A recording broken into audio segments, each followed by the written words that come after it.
Fog out there.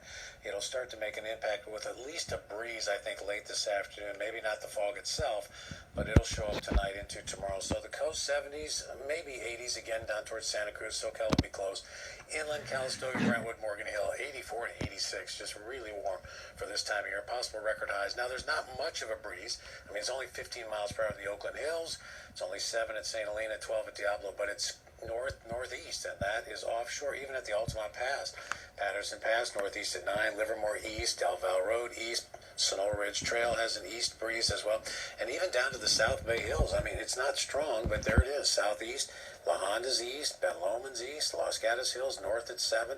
So it's, again, wind speeds have come way down, but when you get that east breeze, that doesn't take long to warm temps up this time of year.